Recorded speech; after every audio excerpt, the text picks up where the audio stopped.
环球大战线深入世界最前线，全球各地的观众朋友，大家好，我是叶思敏，大家中秋节快乐！我们先欢迎来宾，前立委蔡正元蔡委员。思敏好，大家好，中秋快乐。好，前国安会副秘书长杨永明老师。思敏好，大家好。前海军舰长吕礼士舰长。主持人好，各位观众大家好。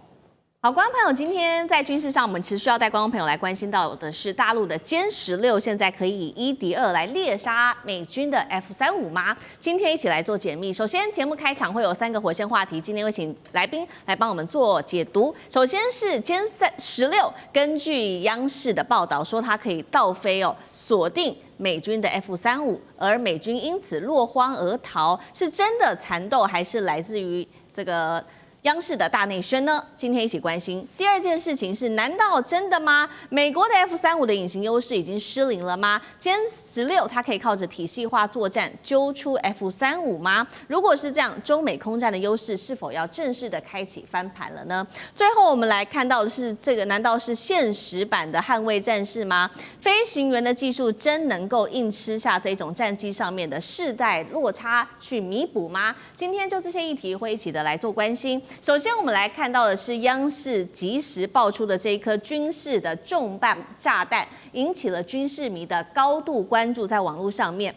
央视是这样报道的：歼16在去年竟然呢和外军的隐身战机缠斗的一个过程。他特别报道了，央视说歼16不仅当时是倒着飞的，而且是以座舱盖对上座舱盖的方式来飞行。最近的时候，在距离对方的距离竟然是只有10到15公尺而已，同时它就可以锁定这个2架的外军的隐形战斗机，而这个隐形战斗机现在被指出恐怕就是 F-35。但重点来了 ，F-35战机它是第5代的隐形战机，而 F-16其实只是4代半而已，两者之间很明显的是存在着世代落差的。但是为什么在近距离缠斗的时候，美军的战机却又被吓跑了呢？等一下我们会请来宾来做解读。我们也稍微来看一下，包括了歼16跟 F-35战斗机，他们在彼此的各种的优势。首先，我们可以很明显的看到 F-35的战机，它还是在世代上面是比较领先的，但是以速度来讲，歼16目前是领先是2马赫，领先于1.6马赫的。那作战半径，歼16目前是1500公里 ，F-35只有这个1000公里左右，但是最大的优势以歼16来说，它是火力比较多样。那么 F-35则是当然它有这个隐身性被视为是它一个很重要关键的优势。节目一开始来请教委员怎么看我刚刚特别提到的歼16对上了外机的隐形战斗机的可能性到底有多高？如央视所说的，真的有可能是网友猜的 F-35吗？还是央视的内宣？委员怎么解读？这不是央视的内宣啊。我们来看看这个歼16是第4代半的战机。我们知道 F-35A 是第5代的战机。对，这2个最大的区别是什么？就是第一个就是匿踪的图层，第二个就是它的电子控制。大概这2个部分区别比较大。那对于歼16来讲，它当然是从苏凯27脱胎出来的最先进的延伸机种啊。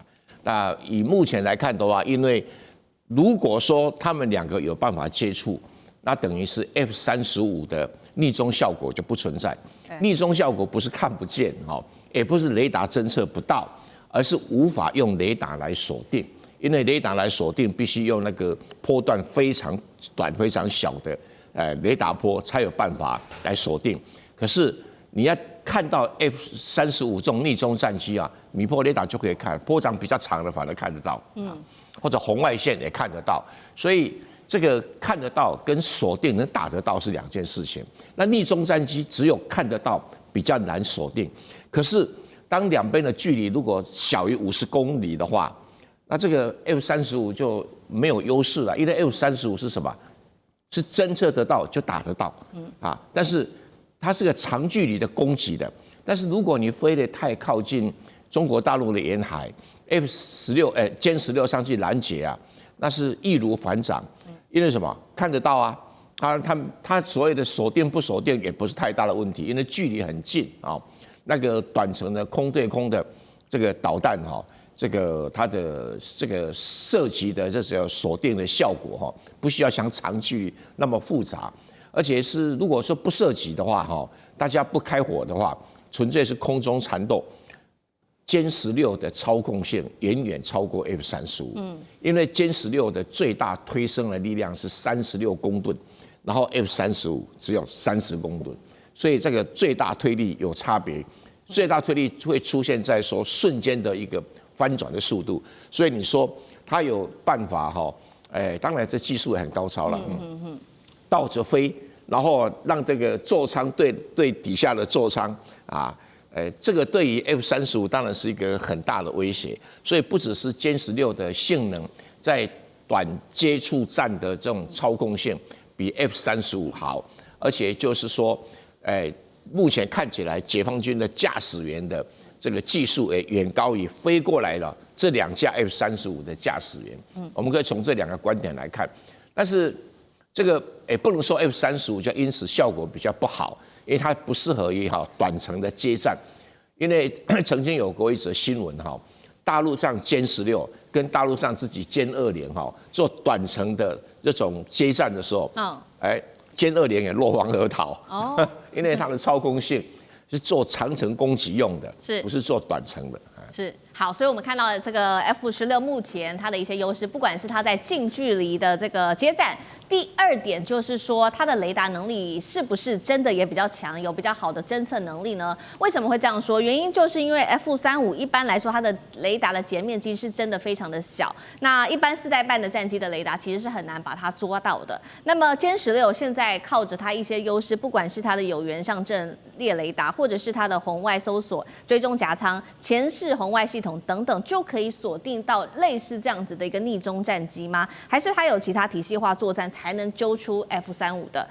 舰长怎么看？其实我们从印巴冲突里面，我们已经看到了现代化的作战已经是体系化的作战，而不是1对1的比拼。那这也就是我们看到上面的这个是巴基斯坦的它的一个那个体系化，那下面这个是印度的，我们就可以看到印度其实它有多种体系混杂，所以它其实不是体系化，它其实是复杂化。那但是我们看到为什么大家讲到说有关于巴基斯坦的部分呢？因为它完全都是中国大陆的装备，也就是它完整的是 source code， 也就是原始码在里面交流，所以它可以我看不到目标，可是我打得到目标，然后但是这一个无论是预警机或者是地面的那个作案中心，就直接可以导引我发射。而且呢，我们现在来看到我们大家在问这个问题的时候，我们应该想一想，到底是怎么样发现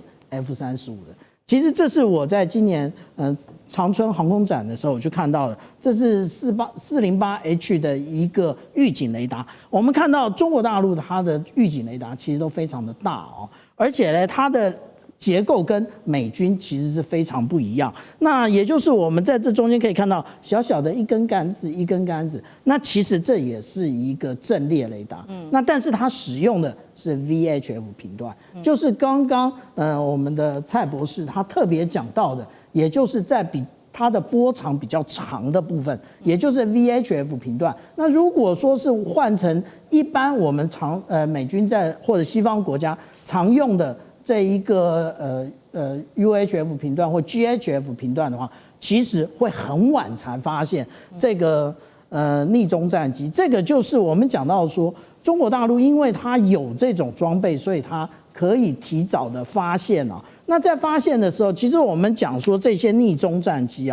它最容易被发现的地方呢，其实我们讲到说，这个是如果说是雷达从那个各个方面来侦测的话，我们就会看到这是 F-22、F-35跟 F-117。我们看到为什么大家都称 F-117其实它的逆中性最好，可是它的运动性最烂，因为它没有办法那个超音速，而且它在进行这种狗斗的过程，它一定被打下来的。但是我们可以看到，它各个角度的雷达截面积的反应其实是最低。可是我们来看 F-35的话，其实它在两侧是高的。那也就是说，当它要横越进入这个中国大陆的那个领海或者是领空的时候，它接近的过程当中，它就被发现了。我们常常讲匿踪，匿踪不是看不见，也不是雷达看不见，是雷达很晚才看见，而且看到的时候那个目标非常小。那目标小的时候就很难研判，因为你可能会研判说，哎，它只是现在有可能是无人机啊，或者它有可能是飞鸟啊，那这些那都要靠着这个雷达操作手它的一个研判啊。那到底现在要怎么样解决这个问题呢？这就是川普总统讲的啊。也就是他们的军舰为什么长这么丑啊？我们来看看，说这一个是新一代的这个伯克级驱逐舰，它为什么长那么丑啊？像个大猫脸一样，而且你会觉得它的重心很高。那为什么呢？其实它装载了非常多的以往没有的这种侦测系统，也就是它企图用各种不同的征收系统，然后不同频段，然后它来进行这个目标的征收。它要克制的是什么？它要克制的，也就是那个我们讲匿踪战机的部分。我们刚刚看那么丑啊，其实它，例如说它这有长形的这种雷达，其实这个叫做垂直极化。那如果说我们看到横的，这个叫做水平极化；那圆的，那它这个就是圆形极化。为什么它有这么多极化的天线？因为不同的极化那个的电磁波其实没有办法相互的接收，那这个就是最厉害的部分。那如果说我们来看啊，中国大陆的军舰的话，我们就可以发现了，例如说这个是前一代的052D 它的雷达，大家看起来它是像晒衣杆一样啊，这个其实就是 VHF 的天线，但是它也形成一个阵列。那但是我们来看，这个是运9的电侦机，它前面这一块也是我们讲到的水平极化的部分啊。那是不是有圆形极化的部分呢？当然有啊。我们看新一代的052D，或者大家称之为052DL，它的雷达像是我们看到像一个苍蝇拍啊，可是它苍蝇拍其实只是它的一个阵列构成，它真正的那个我们讲到说这个叫孔径啊，其实是在这一个小小圆盘的部分。那这个部分呢，也就是说我们看到圆形极化的部分。同样的，我们刚刚看到的运9电侦机它也有，而且大家就会提出另外一个问题了：055万吨驱逐舰有没有？它也有，也就是我们刚刚看到的这个YJ27的这种雷达，它的运输过程中是折半的。可是折半，我们看一看是不是放在这个位置是刚刚好的。所以后面的这一个阵列其实就是米波雷达的位置啊。那所以我们这样讲，其实中国大陆应对这个3打3防，也就是最主要的就是防匿踪战机的部分，其实早有准备。好，所以我们看到整体的空战的重要性哦，不管是这个战机本身的性能，另外也看到了整体这个作战化体系的重要性。那另外，因为这一次我们刚刚讲嘛，是 F16对上 F35，是一台打2台这样子，那跟飞行员的技术也有一些关系吗？会不会可以弥补这样子的一个代差？杨老师又怎么看？我觉得这一次它呈现的这个内容跟影带哈，我们了解是在2023年的时候，这位应该是李超。对飞行员他的这个整个经历的过程，呈现的第一点就是单机或者是双方都是双机了哈，但实际上只叫单机作战，或者是近距离的叫这个狗斗缠斗的这个过程，那甚至可以这个飞到你的驾驶舱的上方跟你这个对立，彼此还打招呼10公尺，一定彼此都看得到。这是一种就是在等于是飞行技术数值上面的一种比较跟直接的这种狗斗。那第二个层面就是在从单机到相关的这些整个雷达电战机，还有呢也许甚至都有预警机，整个系统的作战，这我们看到就是类似像印巴空战的这整个系统。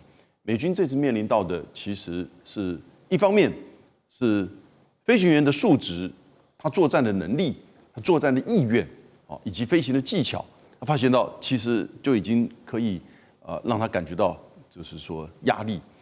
那因为这个2艘 F35是从冲绳起飞，它其实到这个区域来的时候，大概油已经所剩不多所以事实上，它如果要进行再长距离的缠斗的话，一定会有问题。而我们的就是解放军的歼16啊，它这个是在南部战区，因为在南海嘛。可是实际上这个飞行员跟飞机哦，是从西部战区过去的，也就是可以了解到，它在战区跟战区之间呢，事实上还有轮替。到了西部战区的飞行员到了南部战区到南海来，然后接收到命令，面临到 F-35的接近的时候，他的技术也一定过去他不是经常在这个区域，对，表示说他们彼此的训练其实都是一致的，在这战机的这种缠斗上面，他也可以做到这种地步，然后跟电战机跟预警机的配合啊，在整个雷达的锁定啊等等之类也可以做得到。但我觉得最重要的是第3点，我觉得这是一定战区的司令级下的一个指令。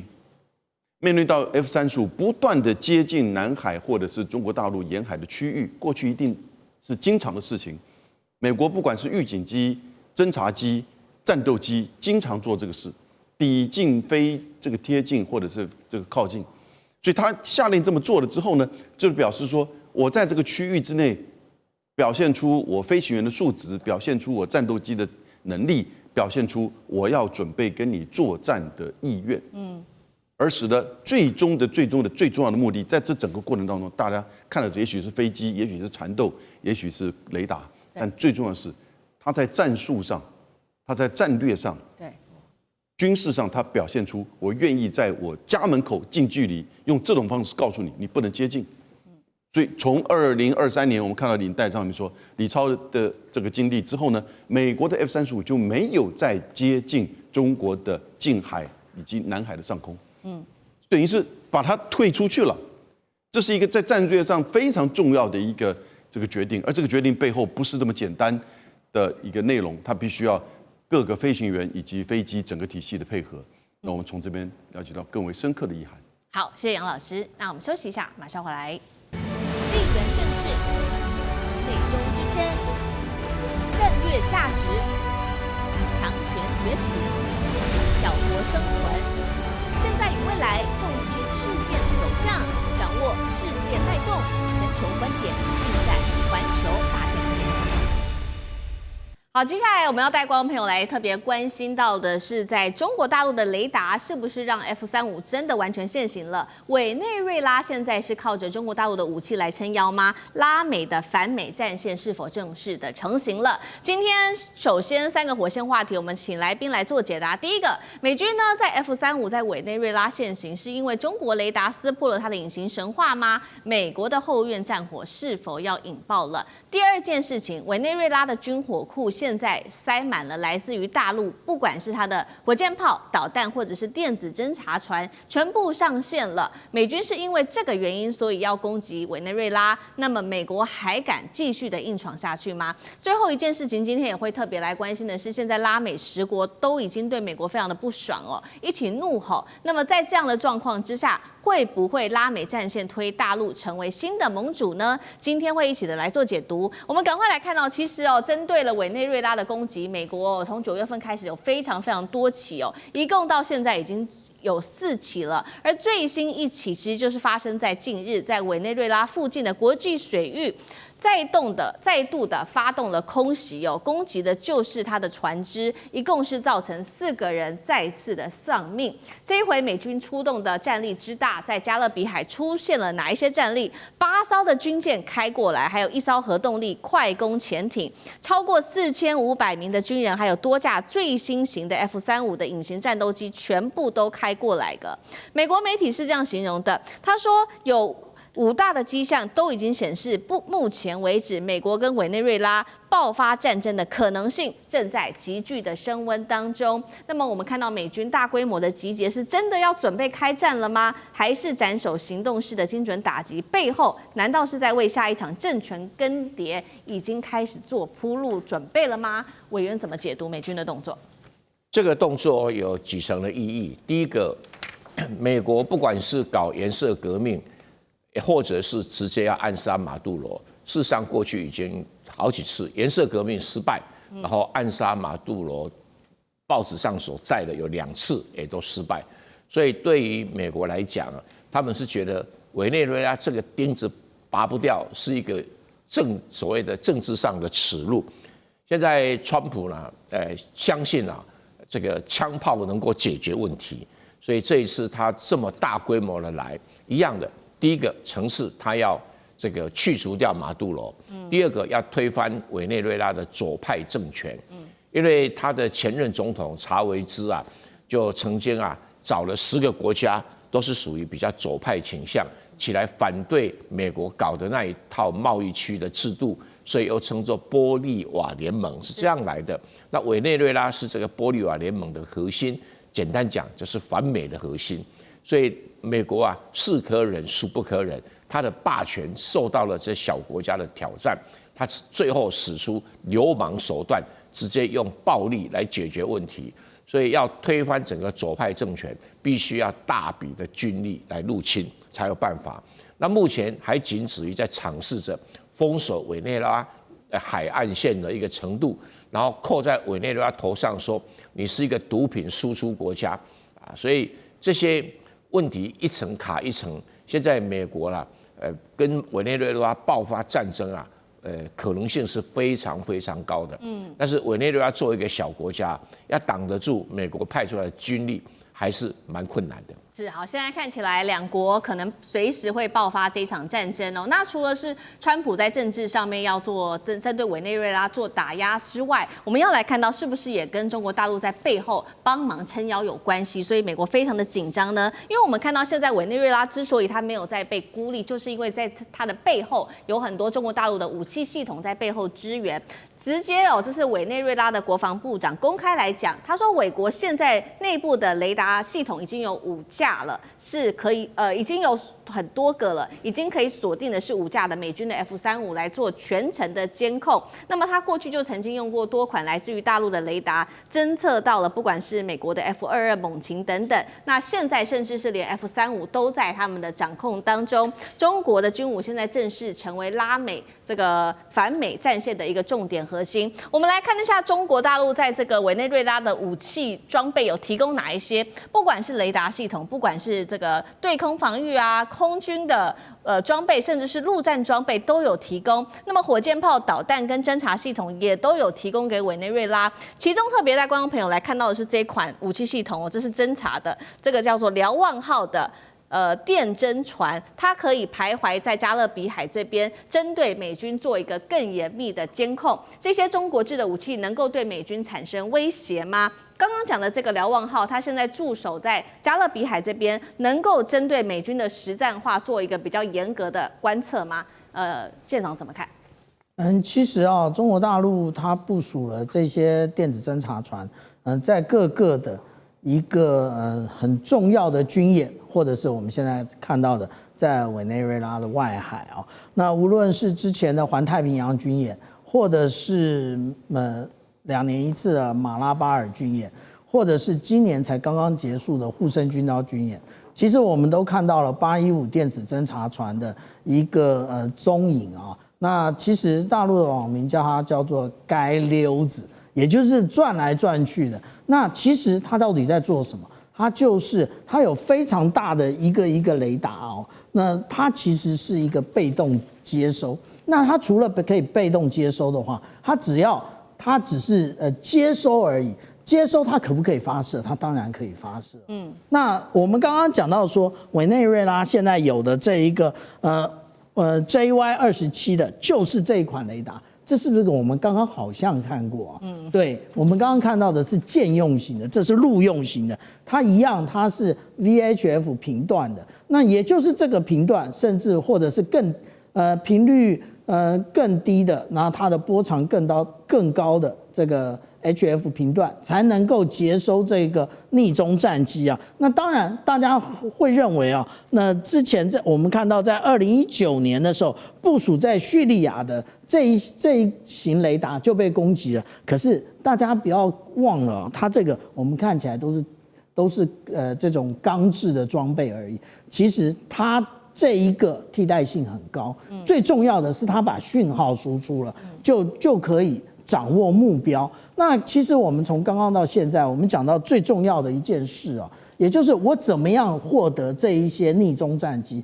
其实不止逆中战机，还有逆中的舰艇。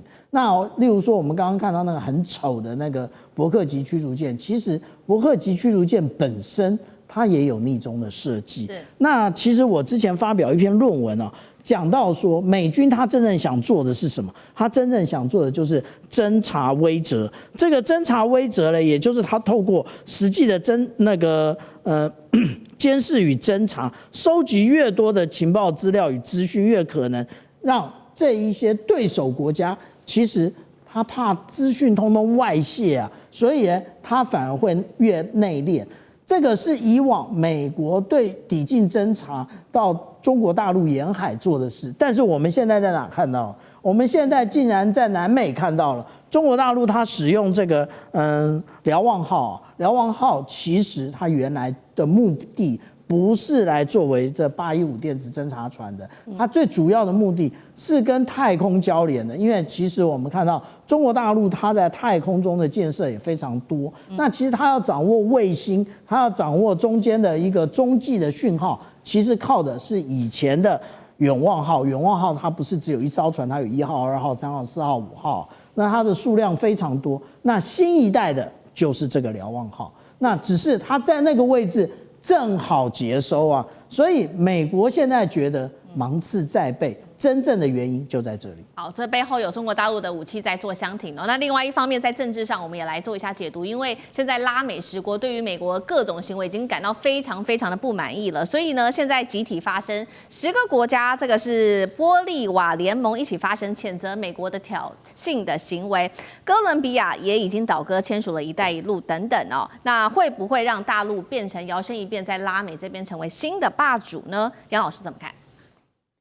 这是因为10月4号的时候，就是美国的 F-35第5次从9月以来10架美国的F-35，然后的8艘军舰啊，甚至还有核潜舰，然后呢加上大概有5000名的美军都在这个附近，从就是波罗的克啊整个这个区域的这个掌控，第5次针对在就是委内瑞拉的外海的小船舰进行直接的轰炸，那这一次10月4号呢，是一艘在外海航行，但是一艘非常小，他们指控它是贩毒，川普马上在推文上面说，这个上面的毒可以害死5万名美国年轻人，真的吗？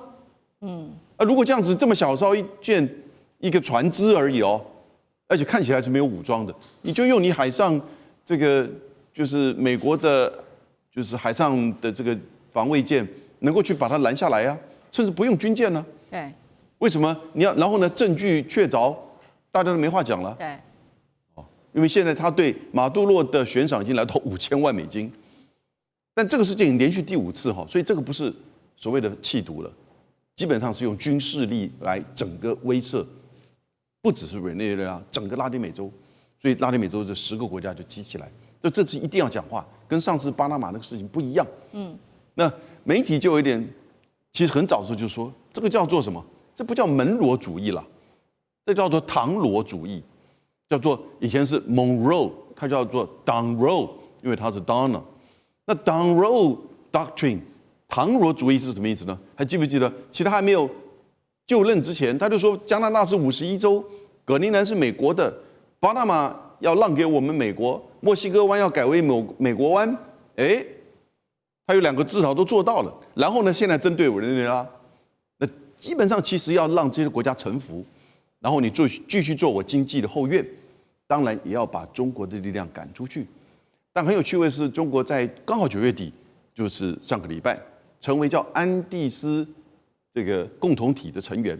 安第斯就包含这一次抗议的10国里面的秘鲁、玻利维亚、厄瓜多跟这个哥伦比亚，这4个国，他们之前就有一个这个共同体，现在中国大陆正式的参与，那再加上“一带一路”跟这些经济的建设，所以我是觉得这个时候美国已经自身的后院起火，但是他用的方式，你真的要达成唐罗主义，太过粗暴，太过军事，太高在上，没有人会受得了的。而这个时候，他引中国的经济、中国的军事武力只不过是为了求自保，不要把这边当做什么中美对抗的这个场域。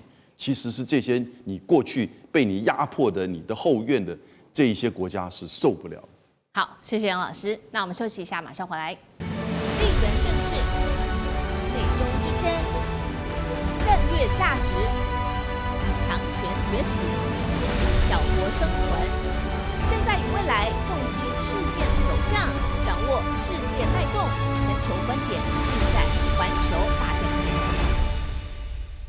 接下来我们要来特别关心到美国内部最近发生什么事情哦？这些高阶上将已经全部现在都在怒吼，说掀起了离职潮，而且呢，川普的军改现在整个血洗在五角大厦哦的军改现在也全面的失控，已经直逼白色恐怖了。怎么回事？等一下我们一起来做关心。川普啊再度的铁腕出击，我们现在来持续关心到先前大家还记得吗？他出动了国民兵派驻在华盛顿特区之后，又调了200人到了加州，之后他又再转调，把这些200人从加州再调到波特兰。现在呢，一口气直接出兵是达到了300人。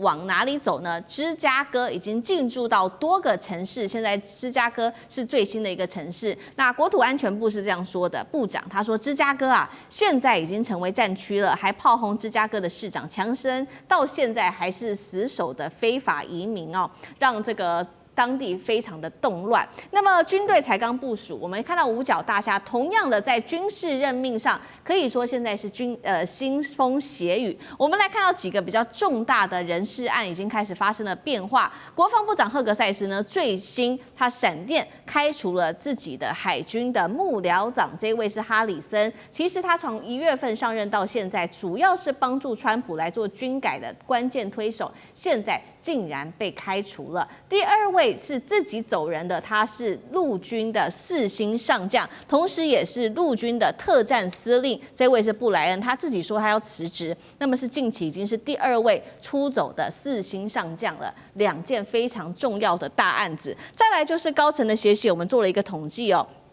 在近期呢，光是从这个近期已经削减的人数，5月份来看，已经削减了20%的4星跟海军的上将，包括了呢本来就只有2位的女性高阶将领，这2位也都直接被撤换掉了。可以说军方内部现在已经全面的失控了，因为赫格塞斯自己的幕僚长还有副幕僚长接连也都出走。官员自己说的，他说现在五角大厦可以说已经全面失控了。警卫高阶的将领他们也痛批川普，他说川普啊，你羞辱军队，挑起了军民对立的现象。还有人说，目前呢，在美国内部根本就是由文官来领导，他们是无知又自我膨胀的人哦。华盛顿邮报说啊，不只是在五角大厦这边发生了许多的事情，现在他更计划对于5000名的军职文职人员要进行中层的测谎，强迫他们签下保密的协议，就连在五角大厦这边采访的记者，现在也成为他们新的要整治的对象哦。已经强迫记者要签下承诺书，禁止刊登没有经过授权的资讯。如果你违规的话，接下来你的记者证恐怕就会被撤走了。那美国可以说军改现在全面失控，从将领到媒体全部走向集权式的军政，到底怎么回事？现在是迈入军事戒严吗？委员怎么看？这个是DEI 腥风血雨的开始。因为美国民主党执政很长一段时间，在军队里面不断的推动 DEI， 就是要军事升迁多元化，然后要包容各种族群跟各种现象，然后这个很多的这个跟以前传统的军方完全靠能力、靠攻击来升迁、来用人哦。偏离得很远，然后这些接受美国民主党这一套所谓的理念的人，在美国军方称作觉醒将军 （Walk General）。那觉醒将军的数目，因为民主党执政很久，觉醒将军的数目也不少。就像现在台湾这个民进党执政越久，台湾的绿色将军越来越多，一样的道理。那现在换上川普，他无法容忍这些心向民主党或者心里面在支持 DEI 的将军，他要把他全部开除。那现在开除的人数，我知道那一天这个赫格塞斯说要20%，应该会比这个高。原因在哪里？他们手上早就有一张名单了，谁是觉醒将军，通通开除，绝不留情余地啊。所以只是说蓝营未来有机会执政了，会不会对因为靠绿色上来的将军全部开除？这可能要学一学啊。但是我是觉得川普这个做法，当然会引起很多军方的人士的批评。你说这些觉醒将军一定是绩效不好吗？不一定，他只是因为服从民主党的价值，所以他用人的时候一定要男生多少比例，女生多少比例，然后这个黑人、白人，然后这个什么亚裔的什么要排成一个类啊，要分门别类，要有保障名额，然后这个性别还有性向，在民主党的概念，性别跟性向不一样，性别是有男的跟女的，顶多还有跨性的，性向是说。你到底是30%男的，70%女的，还是20%女的，80%男的？哦，这一套真是搞死人哦！你没有去看过美国民主党搞这一套，你无法相信这个美国社会真进步啊！哈，那这样都要排出一个所谓的升迁的标准。本来在学校里面搞也就算了，他搞到政府部门去，然后搞到军方去。那这个川普认为，美军之所以不能作战，就是这一套制度造成的。所以他一上来就把几个完全靠这套升迁制度上来的，什么这个海岸防卫队司令开除了，然后这个参谋联席会主席开除了啊，然后这个现在名单上面20%是真的，所以刚刚开始动刀而已，那也没有错了哈。陆军特战司令 Bryant 他本来就是觉醒将军，有名的觉醒将军哈。然后这个几个自己知道是在觉醒将军名单里面的人，干脆就自己走路啊。那你说会不会造成美国五角大厦太多？我觉得不会，啊，因为整顿完了以后，纯粹靠攻击来升迁。大家要注意到，美军可能会更强，而不是更弱。哦，好，那其实从5月份到现在已经削减了20%的4星上将，那舰长又怎么看？其实刚刚我们郑源老师特别提到 DEI 的部分那其实 DEI 最重要的，也就是要接受这个差异化。那也就是说，无论在体能或者是各个方面，其实要求都有所不同。那这个是川普最大的痛恨他觉得应该要例如说在体能在各种要求上面应该都是齐一的。而且最可怕的是什么？因为川普他本身他是军校毕业的。他是这个纽约军事学院毕业的，那最可怕的就是这种，为什么？因为他已经有先入为主的观念，对于军人他要怎么样定义，他已经有一个看法。可是呢，我们讲到说这个时代不断的在改变，但是川普有没有想改变呢？第一个，我们讲到最先打脸的，也就是这一个空军全球打击那个指挥部的指挥官，他是3星上将那他就直接在他的那个 X social media 贴出这份文，也就是在赫格塞斯跟川普的那个集会结束之后，他就贴出来，老子不干了。其实他早就是不要干了，只是他用这个方法来弄一下这个赫格塞斯跟川普。不过，川普他虽然是军校毕业的，但是他已经离军事很远了他讲说，为什么大家不鼓掌嘞？其实。对于我们军方来讲，长官莅临那个叫做训示训示还有鼓掌的吗？没这回事。所以那个美国军方或者是台湾军方训示是没有鼓掌的。那也就是训示完了，那讲完了，那只有立正靠腿的声音没有鼓掌，所以他们很远了。但是我必须要这样讲，也就是刚刚这个郑源老师特别提到一件事，美国它未来可能会越来越强。那他为什么会越来越强？因为他们根据我的认知来讲，他们正在做军事事务革命。然后因为他要进行转型，所以他为什么说，现在他要全面的做这个忠诚的这个考核，然后来进行各种的测谎，因为他要避免现在的这一个军事事务革命的内容。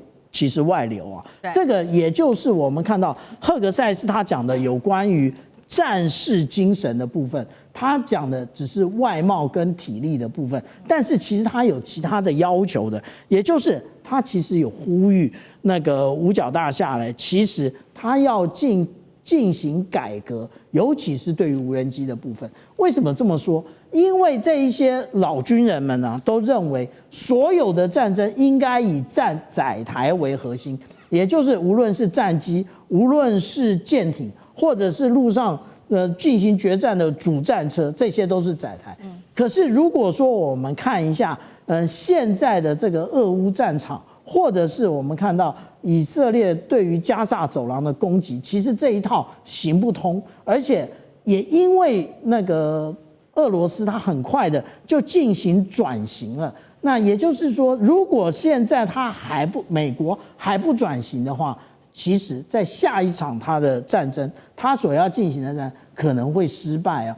而且我们看到事实上就有智库提出北约军事理论，这个军事理论其实也就是当年对抗冷战的这一个军事理论呢，其实辜负了乌克兰。为什么？因为他用的都是旧式的思维，可是实际上俄罗斯已经进化了。所以我们讲说，其实现在他们想要做这样的改变，只有文职，因为他接受了赫格塞斯跟川普的这些理论，可是军职没改变，所以造成这个军文冲突。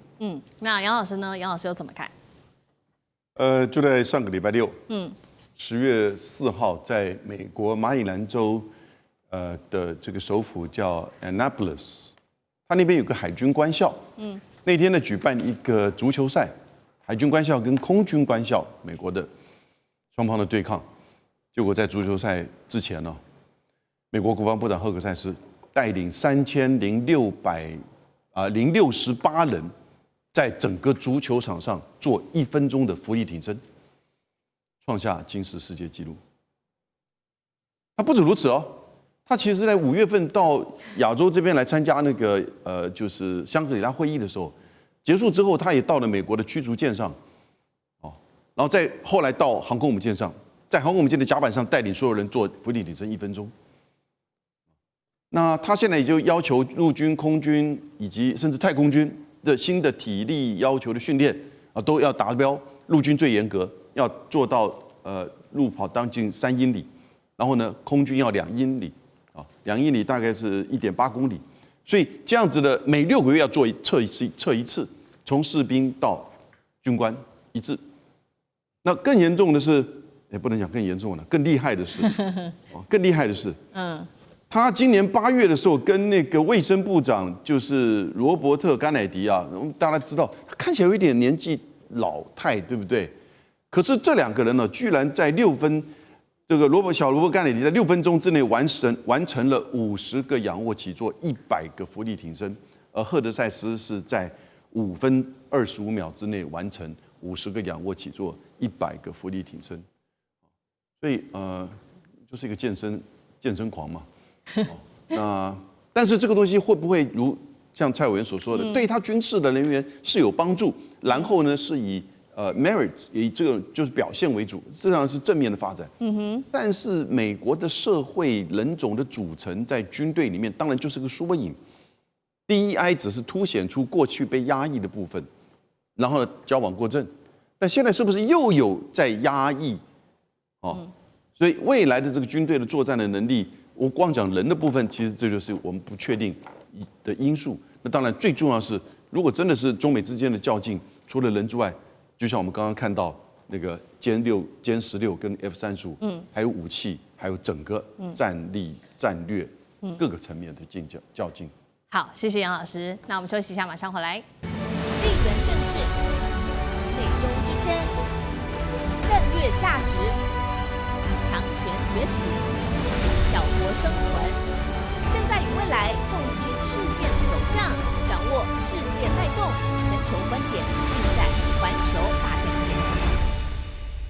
好，接下来我们要带观众朋友特别关心这个是号称世界最强大的美国，就在此刻发生了非常多的事情。大家看到最近新闻政府停摆，军人无薪，还有这个国会乱成一团，华府几乎瘫痪。但是另外一头这个对比图真的是非常的讽刺，川普正在做什么呢？高调举办他的美国海军建军250周年的庆典，称为是史上最大的海军庆典活动。所以现在大家就觉得说，哇，这两边的画面面也太讽刺了吧！一边是这个川普端着香槟站在军舰甲板上喊口号，另外一边士兵拿不到薪水哦，大家人都很担心，究竟这样子对于美国的军舰来说是光荣还是一个笑话？大家打上一个问号。英国独立报特别做了一个报道分析，他说政府官员代表现役军人接下来会被迫无薪上班，如果时间一直走到10月15号，这个拨款法案都还卡关，那么全体的军职薪水会全面的停发。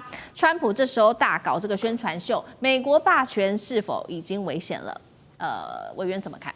百足之虫，死而不僵。美国人呢家底厚了一些，所以即使川普这样胡搞瞎搞，但是海军的战力没有太大的问题啊。现在他搞这个海军节庆祝啊，就是尽管现在状况啊乱七八糟，但是有节日还是要庆祝。何况这个可以彰显他的威风，他当总统需要这种威风凛凛的镜头来彰显他的权威啊。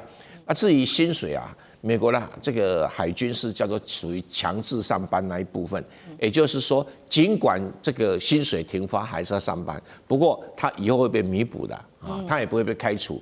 可是现在美国有文职人员大概有75万，人心惶惶，因为他们可能就回不来，不能来上班，而且现在并没有无薪假，也就是不再发了。这个是一个美国现在的乱局，但是川普很成功的把这个问题推给民主党，变成民主党的过错。好，现在变民主党的过错，杨老师又怎么看？从1982年到现在，其实美国政府关门了大概15次吧。但是关门最长的时间，也就是在川普的第一任，35天。那之后呢，这一些至少像军队啊，部分这些强制服役的上班的人，他还是会拿回他的薪水。那这次这个政府关门会关多久，我们不知道。看起来大概至少1个礼拜以上跑不掉。可是呢，另外一方面，川普还宣布了，他现在看到美国的农人的辛苦，所以他觉得他收了3000亿，今年上半年3000亿美元的关税，他要把其中的2000亿发给所有的美国人。我现在不知道有没有一些条件。那他说至少希望美国人大部分可以拿到一个人2000美元，用这种方式可是呢，货架上的东西越来越贵了，大家的薪水越来越薄了，然后可是呢，工作呢也越来越少了，因为大家不敢多聘人，所以他把美国的经济走向了一个困境，把美国的军事带向一个新的不知道的方向。但是呢，他用这种发钱的方式、办舞会的方式，我觉得这个川普上来的这个未来其实是充满了各种挑战。好，谢谢杨老师。那等一下同一个问题，我们也会请教这个小县长。那另外一方面，我们也会来看一下这个武器的部分，因为在这个时候，大陆有传出一个比较惊人在军事上面的消息，就是他们的首艘的004型的核动力航舰也正式的动工了。现在呢，外媒怎么形容它？说它叫做红色巨兽航母，排水量11万吨，对标的是美国的福特级，代表大陆的海军迈向蓝水战略的历史性时刻。几个它重要的特点包括：第一个，它是龙威核反应炉，可以无限航程来行驶；第二个，电磁弹射器、舰载机都出击了，这个效率是倍增的；第三个，它的舰载机有超过90架，包括了上面可以放歼15T，还有歼35空警600，还有全新的指挥系统跟卫星、无人机、海上预警都可以做联动，代表美国的海军未来直接走向一个比较远程的远洋的作战力嘛。两个问题请教吕舰长。其实如果说我们从现在这样看法，其实还不够，有这个纵深啊。我们应该要把歼50也算进去，因为歼50其实它的一开始的设计其实就是一个舰载机的设计啊。那我们对比这个中国大陆，其实我们看现在这个fight 的这个川普到底在干嘛？他在庆祝海军成立250周年啊。其实这大傻逼啊！为什么？因为其实它虽然发射的是标准2型飞弹啊，相对来讲比较便宜，可是一枚也是100万美元左右啊。那它这一共发射了几枚？1、2、3、4、5枚啊！你看看这个就是500万美元，就这样子花了。那他还在这一个布希号上面看这个 F-35落舰啊。那其实这个也就是我们讲到，如果你的总统是这种军盲级的，那很可怕。为什么？因为他觉得他自己都懂，然后但是军事的变化已经跟以前不一样了。那其实他还看了别的，例如说他看到这一个这个这个海鹰直升机上面，它直接有特战的部队的人员下来，其实这都是平常就在练的，所以他觉得很过瘾。其实这很平常的部分啊。那我讲他军盲级的，绝对不是随便乱讲的。那也就是我们看到啊，他讲说把 F-35装成双引擎就变成 F-55啊，结果大家全部都傻眼，有这件事吗？其实没有。但是我们来看看，也就因为啊，有这么多人都在拖慢美国的进步，反而凸显了中国大陆的那个先进啊。那如果说我们看最近的一张卫星照片，这个是这个以色列的情报卫星公司他所拍的这一张啊，最为清楚，我们就可以看到上面的这一艘就是福建舰，下面的这一艘是山东舰啊。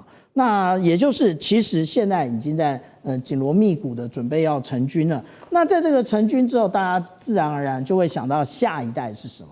下一代是什么之后，我们先看看这一代最大的特点是什么？最大的特点其实也就是我们常常讲到的中压直流。那中压直流对比的是什么？中压交流。中压交流就是美军的福特号在使用的，那中压直流就是就是福建舰在使用的。那福建舰在这使用呢，其实它的中压直流只是它使用的电力的一种方式，但是更重要的是它使用锂电、超容以及惯性储能。这个意思是什么？也就是军民融合。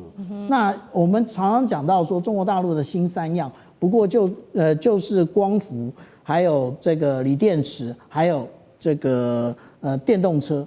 电动车里面就是超级电容以及锂电池啊，它现在都已经用在航空母舰上面。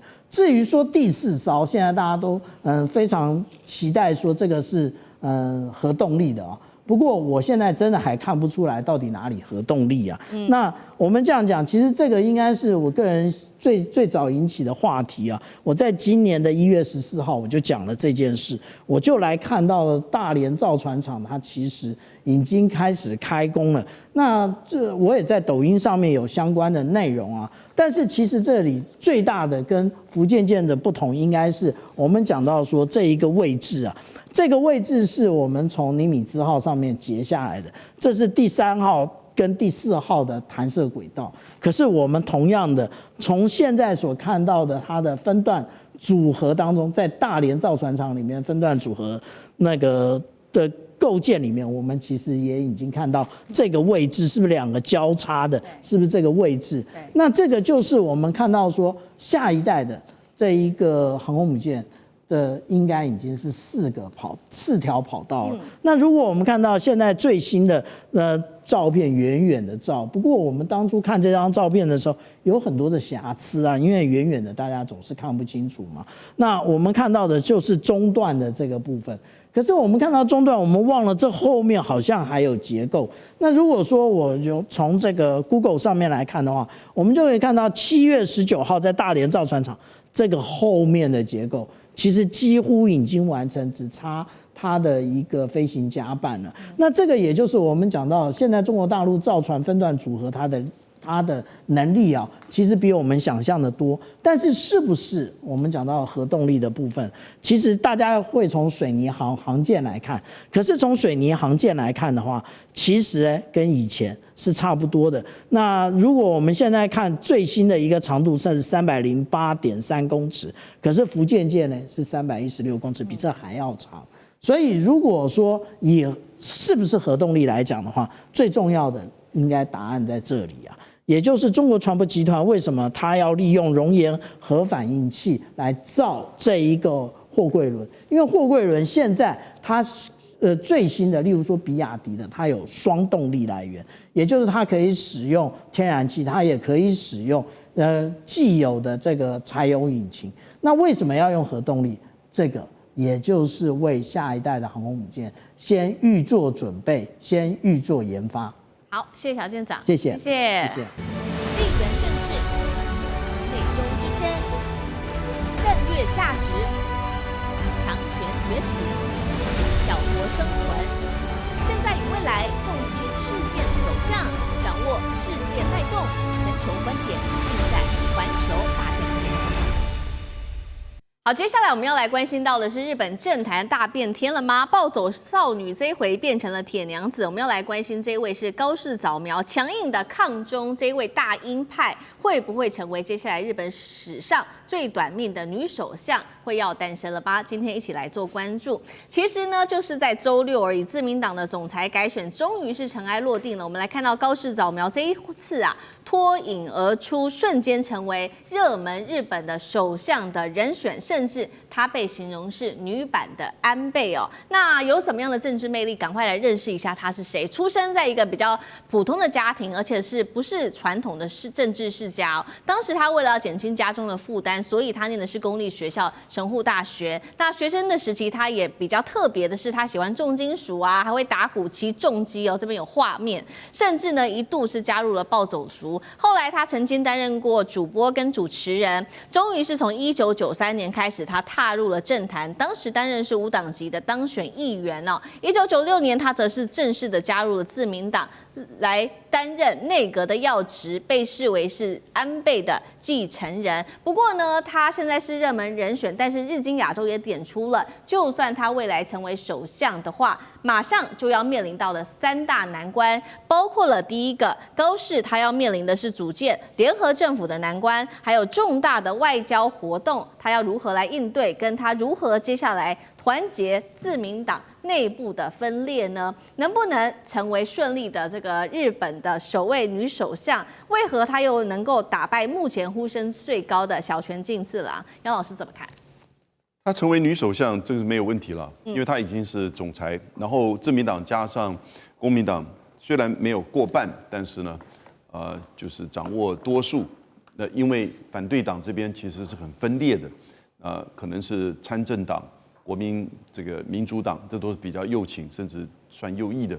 然后呢，立宪民主党算主要的反对党，是比较中间温和偏左的，所以她做女总裁问题不大。那小泉为什么会输哈？他输在自己啦，小泉进次郎。我们台湾人讲叫做阿达玛孔古力，这不是日文，这是台语了哈。但是呢，日文的话就是阿达玛瓦瑞。那他的确其实是不太聪明哦。那几次选总裁，他自己讲话完全不对位，甚至听不懂他讲什么，甚至讲错。给他机会撂英文，结果他不敢讲。他不是有哥伦比亚大学的硕士吗？可是他从幼稚园到大学是在神奈川县的一个学校，叫做关东学院大学。那个学校就体育见长了，我只能这么讲。可是以他的家世哈，他算是第4代的政治人物啊，不得了，在日本都少见的。基本上要进好一点的大学不是很难的事情，就表示他个人其实就是说在能力上。所以这一次大概就是民间就对他有一些失望。可是很奇怪，他那个时候处理稻米的问题的时候也算是不错，所以民间的这些支持者对于他的就是是否有能力处理担任首相之疑。那高市早苗呢？他有几个特色：第一个女性，第2个保守，第3亲美，第4反中，第5亲台，我把它都列出来。但女性跟保守我们放在一起讲，他其实说女性这个作为第1位自民党的女总裁，最大的意义就在这个字面上的意义，因为其实有人说她其实是最像男性的女性政治家，她对于一些男女平等的议题，其实实际上不支持，反而反对。比如说结婚之后女性要改名字，这种法律她反对改变，她反对女天皇的这个继承，反对这些东西。那但是呢，你说她是有一些我们中文的媒体会说她是右翼或者极右派，这个在日文的理解当中并不是如此，是因为那个有另外的一些人跟一些党派，那她是这个强硬保守派，这是没有问题。那至于在亲美这个上面，就绝对是亲美。可是他现在说他要去跟川普政府重新谈关贸协议，有可能吗？我觉得这个很大的问题我觉得他做不到。完全日本是美国的小弟，他怎么可能做得到？不管你是男的女的。所以就看10月底的时候，他跟川普在 APEC 会面的时候呢，是不是能够做到这一点？至于反中，我觉得他其实反中应该是视为美国的一个代理人，但是日本跟中国的经济以及他背后那个麻生太郎会牵制他。不要忘记，他现在到2028年没有选举，所有参议院、众议院到2028年才开始选举，所以他这3年呢，如果不出大问题的话，他可以做的算是稳当的。那但是呢，亲台大家不要误会，他其实是了解台湾，他讲的所谓台湾有事、日本有事，不是说日本要介入战争，对，而是说发生战争对日本的冲绳跟西南诸岛的影响要怎么做因应的问题。但台湾人真的不要这个自以为是，认为台海战争当中有日本来相助，高市早苗一定会支持，这个不可以这样理解。好，高市早苗这一回出现哦，那其实可以看到他的定位也非常的鲜明，比较是强硬派的保守，那亲美当然是反中的这个鹰派大将。大家也在看说接下来的中日关系会如何发展，是大家比较紧张的。尤其我们来看到他从2014年他的这些言论，真的就是比较鹰派，他几乎每一年从2014年开始都会去到靖国神社做参拜，甚至他说过918的战争是自卫战，公开否认南京大屠杀，还有这一段的慰安妇历史，还抛出台湾有事，日本就有事等等。那么现在其实包括了自民党大将这一位是石破茂也都非常担心，他说希望他别把日本带入歧途，大陆直接酸说他可能是短命的女首相。接下来他会怎么走他的路线？委员怎么看？还有中日关系，这个短不短命跟对中国关系没有必然的关系啊。石破茂算是比较亲中很短命啊。那个其他也有这个比较不亲中，甚至比较抗中的也蛮短命的。短命不短命完全是由日本自己内部的政治所决定啊。而日本的这个自民党的派阀问题啊，也是决定了短不短命的问题。但是我不得不讲个难听的话哈，日本最近的首相人选素质都很差。真的是很差，不是一般的差，非常的差，而且谎话连篇。这一句我都听不进去啊！次私立顶大去念公立的神父大学，哪一家私立顶大？哇塞大吗？还是哪一家？对不对？日本也有很好的公立大学啊，这个公立的神父大学还不是很顶好的啦，还有大阪大学，还有那个东京大学，对不对？这个你就不会念书，你就不要讲的那么说哇，私立在日本私立的顶大不是日本的顶大，公立才是顶大，跟台湾一样嘛，跟台湾一样的制度是一样的哈。那这个不管啦，这个他踏入政坛，终于轮到他当这个首相了，因为当然这个我没有那个杨教授那么了解日本啦，但是我接触过日本的。这个政治的水准都很差，不知道为什么，好像不爱念书人才会去当日本的众议员真的很糟糕啊！就是这个所谓的小泉进次郎只是一个象征性就是他们知识很窄，然后关心的焦点很狭隘。我上批评而且很严格，可是我接触了也有不少人他们真的就是个德性。美国的参众议员我就觉得很糟糕了，日本的还比台湾的立法委还糟糕。真的是有这种情形啊，所以好了，不批评他，所以他要长远任职不太可能，因为这是日本内部政治结构所决定的，因为很多人都想为这个位置嘛，那派阀弄一弄的话，老大开心谁日本流行老人政治啊，麻生太郎80几岁了，现在还操纵日本政治啊，对这些人其实过嘛，你说对中国强硬，那个叫空话强硬啊，强硬要你有本事。比如说，川普说：“我有军队，我委内瑞拉不听，我可以把军队派过去。”这个叫做没有空话的强硬。你日本对中国强硬，你有什么本事强硬啊？这个不知死活。除了脸比较长以外，看不出他有什么强硬的本事啊！那他说什么中国威胁论啊，什么否认南京大屠杀，他去弄他了，不必去理会他。这种就是过场的小丑人物，他还要学柴契尔夫人那被柴契尔夫人把丢到那个几百里外了。好，所以那等一下也请小舰长带我们看怎么看第一个中日之间的关系，那还有包括接下来对整体的东亚安全又会有怎么样子的影响？刚刚说了嘛，这个高市他是走比较鹰派的路线，那他自己称自己自意是这个安倍路线的继承人，几个他比较强硬的政策，我们来看到，他曾经说呢，他要推动修宪，把日本的自卫队改名叫国防军，大幅增加国防预算，强化美日同盟，并且建议日台准安全同盟等等。他说他的偶像是英国铁娘子柴契尔。小舰长，偶像可以很多啊，可是自己可不可以变成偶像那样的一个地位是个问题啊。是，而且我们台湾的媒体有一个问题啊，我们台湾的媒体喜欢啊，例如说，之前川普也就是胜选第2任的时候，哇，大家很开心啊，川普总统第1任就跟那个蔡英文总统通电话，现在是不是我们的机会又来了？